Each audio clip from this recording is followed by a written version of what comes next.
Here you go. You can take this meal home with you. I appreciate your kindness.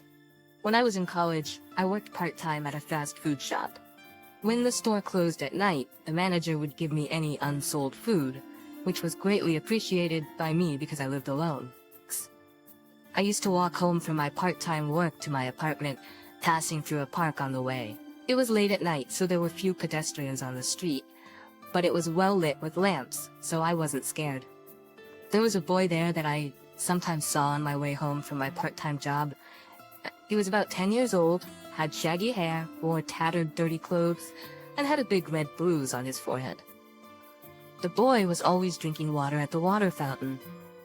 I always looked at him, puzzled as to how an elementary school student could be out alone at this time of day. I wondered if his parents were not at home, or assumed his parents were the type who don't say anything when their children are out late at night. One night, I saw the boy scavenging in a trash can. I called out to him. Hey, are you hungry? The boy stared at me, remained silent, and nodded his head. Then, do you want to eat this food? I held out the paper bag in my hand in front of him. I work at a fast food restaurant. This was unsold, so you could have it. I got it for dinner, but I can buy my own later at a store.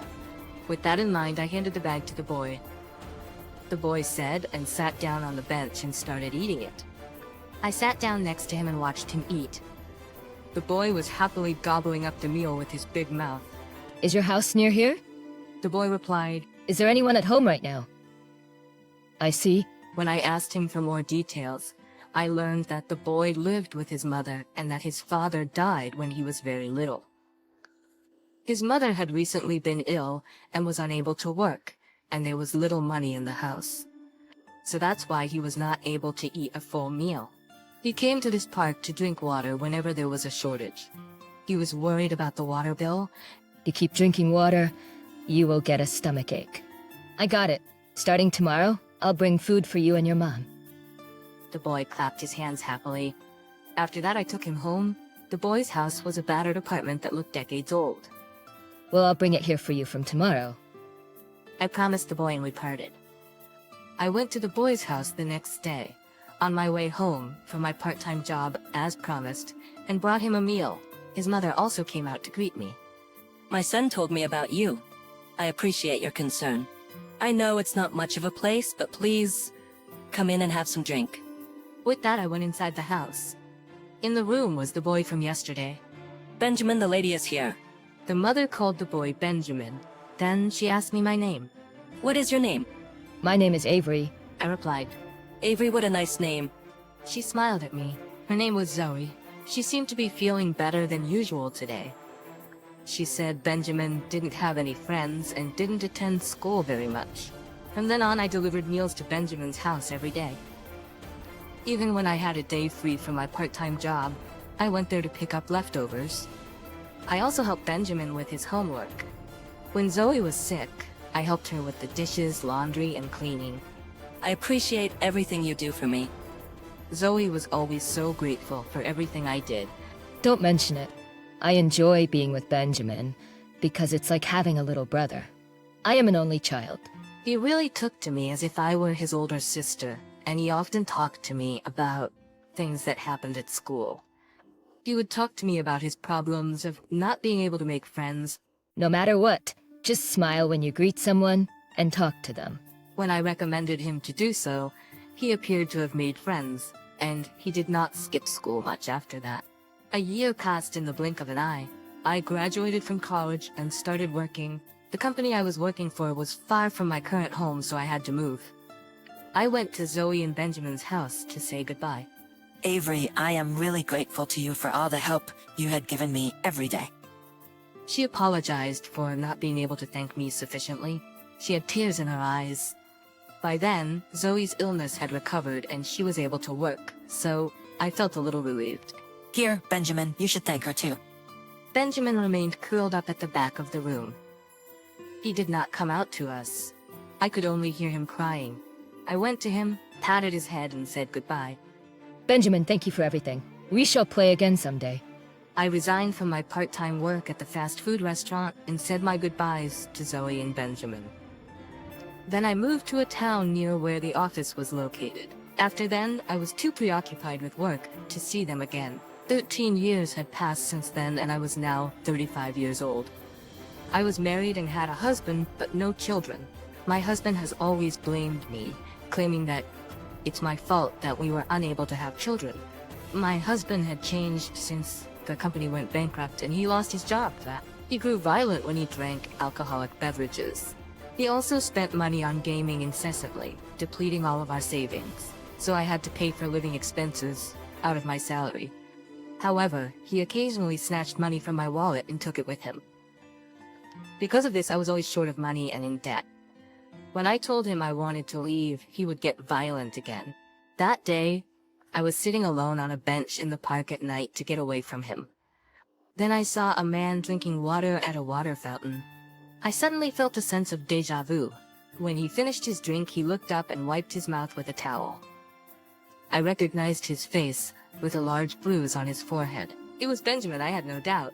As I stared at him, he looked at me, and our eyes met. I quickly turned my face away, but he came closer to me. Avery, is that you? He spoke to me. Benjamin, right? I said, covering my mouth with my hands. I didn't want him to see my scarred cheeks and damaged lips as a result of my husband's beating. Avery, oh my god, you haven't changed a bit. It's been a while. How are you? Do you live around here? Benjamin asked me in a happy voice. He had grown taller and bigger. Yeah, I do. He told me that he was jogging. Is Zoe with you? I see. I was just taking a walk. I lied to him, but Benjamin suddenly grabbed my wrist, pulled my hand away from my face, and said, "Who did this to you?" I had no choice but to tell him. Since then, Benjamin had worked hard while getting a scholarship and was now a lawyer. It's because of you that I was able to eat well, grow up healthy and well, and go to school. And I became a lawyer because I wanted to be someone like you who can help people in need. That's why, Avery, I want to repay you. Benjamin let me stay at his apartment that night. Because if I went home, my husband would beat me up again. Benjamin lived alone. He still seemed to be single. Come on, you're treating me like a child. Thanks. By the way, Benjamin, you've grown up. Do you do any sports? Even though I told him I could sleep on the sofa, Benjamin slept on it that night. I slept on Benjamin's bed. The next day I went to the city office to get a divorce form, filled out half of it, and took it to my husband. When I returned home, my husband said, "Where the hell have you been?"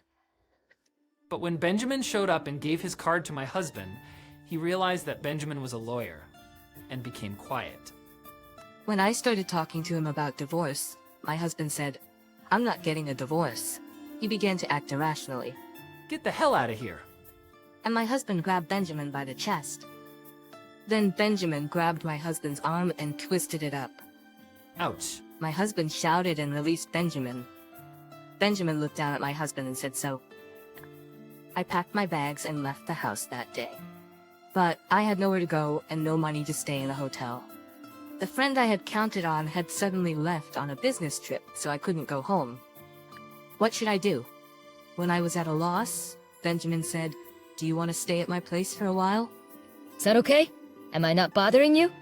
When I said this, Benjamin blushed for some reason. "Well, perhaps you shouldn't stay too long. If not, I might be drawn to you."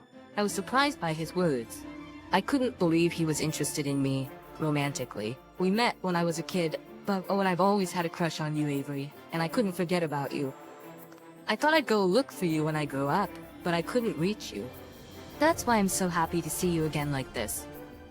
Benjamin's cheeks were flushed, and he looked down, much like the small boy he used to be. I'm curious if it's okay with you, now that I've turned into such an old lady. Yeah. After that, my divorce from my husband was successfully finalized. I had taken pictures of myself as evidence when I was hurt, so that worked in my advantage. Benjamin and I have been dating as lovers since then.